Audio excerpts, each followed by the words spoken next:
Bismillah, assalamualaikum warahmatullahi wabarakatuh.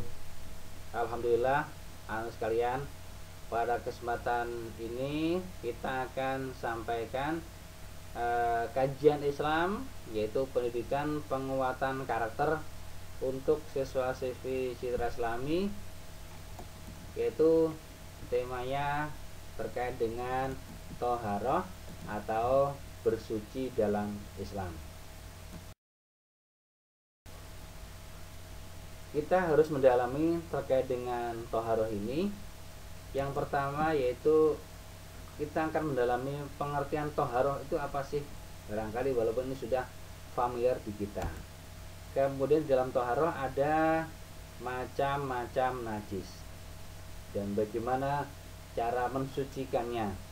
Kemudian ada macam-macam hadas dan bagaimana cara mensucikannya. Jadi dalam pembahasan toharoh ini ada 3 poin, yaitu pengertiannya, kemudian terkait dengan najis dan hadas.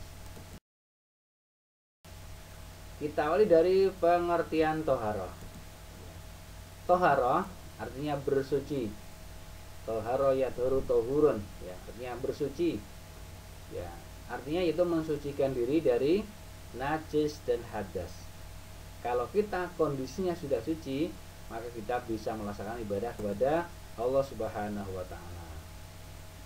Ada hadas, ada najis. Apa sih bedanya najis dengan hadas? Nah, kalau najis itu adalah bentuknya benda atau barang, barang yang kotor menurut ketentuan Islam. Bentuknya adalah benda. Kemudian hadas adalah hukum yang menimpa pada seorang menurut syariat, bahwa orang tersebut adalah dihukumi berhadas. Jadi kalau najis itu bentuknya benda atau kotoran, kalau hadas itu bentuknya hukum yang menimpa pada seseorang. Macam-macam najis dan cara mensucikannya. Ada najis ringan. Apa itu yang termasuk najis ringan? Yaitu air kencing bayi laki-laki yang umurnya kurang dari 2 tahun, yang belum makan apa-apa kecuali air susu ibu. Bila terkena najis itu, maka cara mensucikannya cukup dengan memercikkan air pada benda yang terkena najis tersebut. Cukup diperciki air, maka sudah menjadi suci, karena ini adalah najis ringan. Kemudian najis sedang, kriteria yang kedua ini, kelompok ini, najis yang paling banyak kita temui, ya, yaitu yang termasuk kotoran manusia, kotoran binatang, bangkai, darah, nanah, dan seterusnya. Lalu bagaimana kalau terkena najis yang sedang ini dalam badan kita misalkan, maka harus disucikan dengan cara menghilangkan zatnya, baunya, dan rasanya.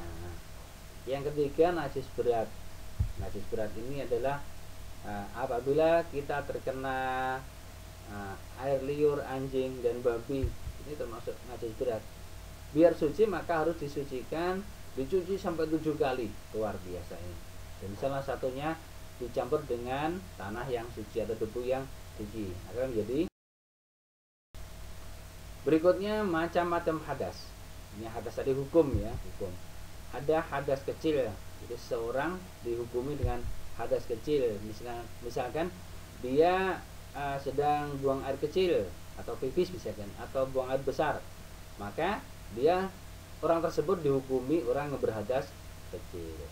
Agar kita bisa beribadah, maka kita harus bersuci dengan berwudu atau mandi, sama tayamum, ya, mandi atau berwudu atau tayamum. Ini menghilangkan hadas kecil.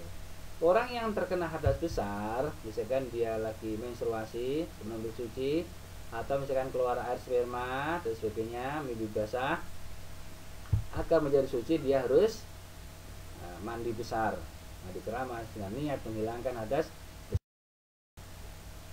Alat apa saja yang bisa digunakan untuk bersuci? Yang pertama adalah air. Ya, nanti ada air. Air yang bisa digunakan untuk bersuci adalah air yang mutlak, yang masih asli, yang belum bercampur dengan apa-apa. Ya, di sini dalam fikih disampaikan ada 7 macam air yang mana air ini adalah air yang belum tercemar, misalkan air sumur, air hujan, air mata air laut, air sungai. Nah, sekarang sungai udah banyak tercemar. Ini yang dimaksud adalah air yang sungai yang bersih. Air es, air embun ini termasuk air yang bisa digunakan untuk bersuci. Kemudian ada air suci, bersih sih, tapi tidak bisa digunakan untuk bersuci. Contohnya air kelapa. Nah, punya banyak, misalkan punya 1 ember air kelapa, terus dia mau wudhu, nggak bisa ya. Ini walaupun suci tapi tidak bisa digunakan untuk bersuci. Bisa air kelapa, air kopi, air teh dan seterusnya, ini nggak bisa digunakan untuk berwudhu, nggak bisa ya, untuk mandi besar nggak bisa. Kemudian air mutanajis, ini jelas air yang tidak bisa digunakan untuk bersuci. Kemudian air musyamas, ini keterangannya adalah air yang dipanaskan di terik matahari pada suatu tempat yang berkarat, misalkan tong misalkan. Ini kalau ada air dipanaskan dari sinar matahari yang terik itu, ini nggak bisa digunakan. Boleh tapi hukumnya. Kita tambahkan pengetahuan kita tentang istilah dalam toharah atau bersuci. Ada wudhu, ini bersuci dengan wudhu. Nah, ini hal yang sering kita lakukan dengan niat wudhu. Kemudian tak ada tayamum, itu bersuci dengan debu yang suci. Ini bukan berwudhu dengan debu, tapi bersuci dengan debu yang suci. Ada mandi besar istilahnya, itu mandi untuk menghilangkan hadas besar dengan niat tertentu, niatnya khusus untuk menghilangkan hadas besar. Ada istinja, ya ada istilahnya istinja, itu membersihkan diri setelah buang air kecil atau air besar ya. Ini istinja, tapi dia belum suci karena dia belum berwudu. Jadi ada istilah wudu, ada istilah tayamum, ada istilah mandi, dan istilah istinja.